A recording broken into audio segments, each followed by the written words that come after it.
Yo, what's going on, y'all? It's your guy Perry, and we are back with another video. This time, we're gonna go ahead and check out a new video, a different video.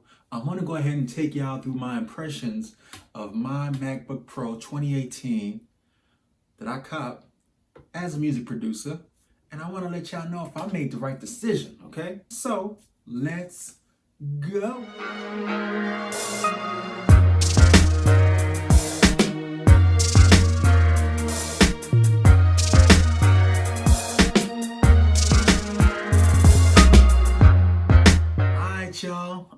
Y'all, welcome back. Like I said, we can go ahead and check out the MacBook Pro 2018 that I just copped not too long ago, and whether or not you should cop it as well in 2020. As a music producer, this is my primary machine that I use for producing my beats, making my music, handling my music blog business as well, and this is my primary machine for that. And I want to go ahead and get into it with y'all.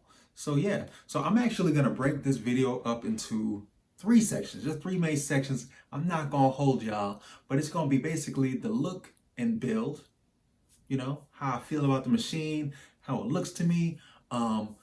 Second section is going to be related to music production and my music blog, and kind of how I utilize this device as my main tool for music creation and creation in general. And then third section, I'm gonna go ahead and take y'all through kind of like an overall opinion, overall thoughts, and whether or not you should buy it in 2020. So let's go. All right, y'all. So let's get into the specs. You know, if you're anyone like me, you probably watch 1,000 videos of the specs for the MacBook Pro. And if you're not familiar, I'm just gonna leave it right here next to my head. You know, y'all can go ahead. There's 1,000, if not millions, of videos already on the specifications of this device. One of the main specs for me is that it did come with a 6-core processor. It was a substantial upgrade over my 2015 MacBook Pro that I had for a good over 2 years at this point. And I actually like that machine a whole lot. But for me, there was a few reasons why I went ahead and upgraded to the MacBook Pro. The main thing was internal storage. Now, I made the rookie mistake of getting 256 gigabytes of internal storage when I picked up my MacBook Pro 2015 used. And, you know, it served its purpose for over the years. You know, I was able to edit lots of video, you know, make a lot of music off of it, more importantly, and even handle my music blog. But for me, I feel like that's just too small in this day and age. I saw myself fastly approaching, you know, probably about 80% of my utilization as far as my internal storage. So first thing I went ahead and kind of peeked at when I was looking at the actual specs for the MacBook Pro 2018 is just making sure I had enough storage. So for me, I went ahead and I went with 512 gigabytes internal. And for those of y'all that actually edit video and stuff on your MacBook Pro, surprisingly not, even though I release and shoot videos on YouTube, I don't use my MacBook Pro as a primary tool to actually edit my videos. I actually use my MacBook Pro 2018 as well. If you're not familiar, I actually use this device to actually shoot videos. So I'm very weird. I like utilizing devices for their specific uses. For the MacBook Pro, I use that primarily for music production and creation. For my iPad Pro, I actually use that for the majority of my video editing, as well as picture editing, and actually creating album artwork for my music. Yeah, it just kind of works out for me that way, you know what I'm saying? So, like I said, y'all peeked at the specs. So, what do I feel about the design? The design for me is top notch. You're just not gonna get anything better. Premium design, you know, y'all see it, space gray, sleek, simplistic, but just like, it just screams quality, you know what I'm saying? I really like the look of it. I like the slimness factor of it. I really do. If you're anything like me, you guys have seen 1,000 videos on the butterfly keyboard and how problematic it's been since the 2016 that released. But this being I want to say this is like the third gen butterfly keyboard. Now, y'all correct me if I'm wrong down below, but this might be the third gen. And for me, and me using it, I actually had the device since late August 2020, and me shooting this now is pretty much mid-October. For me, man, it's been solid. I actually enjoy typing on it.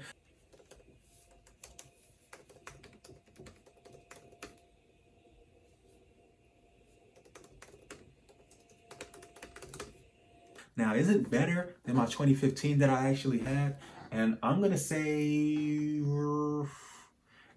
it might be a slight notch below it, but I can forgive that. I really feel comfortable typing on it. I got used to it pretty much right away, and it was cool. I actually like it. And someone that actually does music blogging, and if you're not familiar, right here, there's the link. If you want to go check out my music blog, I write, a lot of my music blogs using my laptop. And for me, the keyboard just didn't get in the way. I felt like it was comfortable for the most part. I didn't really have an issue with it. Yeah. And then going down the line with the actual design and feel of this device, that controversial touch bar. That controversial touch bar, you know what I'm saying? The touch bar for me was actually good. I actually liked it. Now you would think that me having it and coming from an older device, I'll probably play with it for a good week and I'm like, I don't need it. It really wasn't like that for me. I actually found myself using it quite a bit. For my MacBook Pro, I actually use it, for all types of stuff other than music production. I actually write a lot of notes on it. I actually wrote the script for this actual video as well. And, I just found myself using it when the time calls for it, basically. I use it a lot when I'm doing any music production. We'll get into that a little later. I definitely use it when I'm typing up any notes. I actually enjoy using it a lot when I'm actually doing FaceTime calls too. It has a dope little interface. Maybe I'll find a little screen capture of it or whatever. It's actually a great interface. I actually like it a lot. And it just shows its work. It just obviously dynamically changes depending on what you're doing. So this actually gave me more utility to kind of reach up there, use it. I actually find myself using it and opening menus with it. So I actually like it. So overall, the design is solid. Don't believe the hype. Touch bar is dope. The butterfly keyboard so far has been reliable. And real quick, I actually went with that option because it had the little silicone around the actual individual keys, and I just felt like they gave me a little peace of mind because I did buy it used. But previous owner was pretty, he took care of it from the likes of the actual ad. So I just went with it, and so far it's been pretty cool. Knock on wood. But getting into the music production, I feel like it's not drastically different compared to what I've been doing on MacBook Pro 2015, but I did feel the enhancements using it. Obviously the screen, nothing really changed with the screen that much. It's still the same resolution screen. Have it right here if y'all need to see it. But for me, I felt like it was just touches above. The biggest thing I'll put it like this. The two biggest things that I felt were very enjoyable using this over the 2015 was the touch bar. I actually like the functions that the touch bar comes with Logic Pro X. That's my primary DAW that I prefer to use. I really enjoy using it, obviously, with Logic Pro, Apple, their software, so they integrated it almost perfectly, you know what I'm saying? I did enjoy using it, being able to scrub the timeline using it, being able to do different actions, play, pause, and stuff. And yeah, it was just very enjoyable. Now me, as you guys can see right here, I do have my own MIDI keyboard interface that I use primarily for music production. So, I'm not going to say that I sat here and just changed up my whole dynamic as far as music production. I have this controller already, so a lot of the play, pause, record, all that's adjusting volume and stuff, I can do it right here, But what I do like about that is, when we get around to traveling again, when I just take my keyboard along with me, I can have those functions if I don't have my MIDI keyboard, right there on the touch bar. So I found that very useful, and I'm looking forward to even using that even more. Now, the second thing that I enjoy, or that I really come to really like about this device, is that, I think its processor, the 6 cores definitely helped, because I actually use this Focusrite 2i2, and I use this primarily to record my audio with my mic.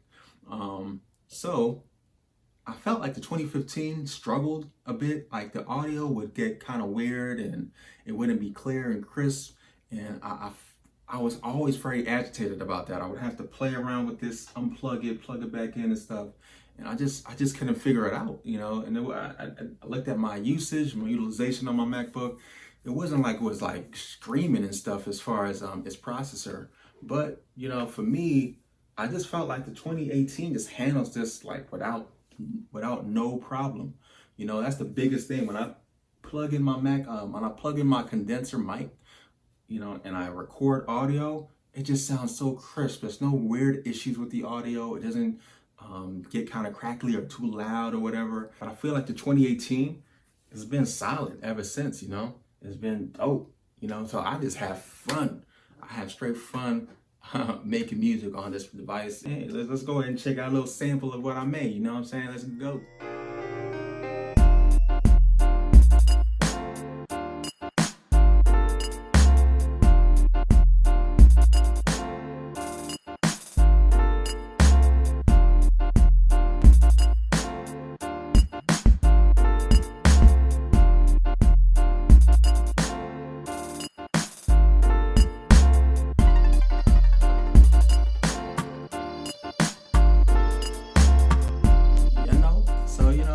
It's just a good device. It's a good laptop, strong laptop, and for me and what I needed to do, it just works. All right, y'all. So we're here, the last section. How do I overall think? You know, how do I feel about the MacBook Pro?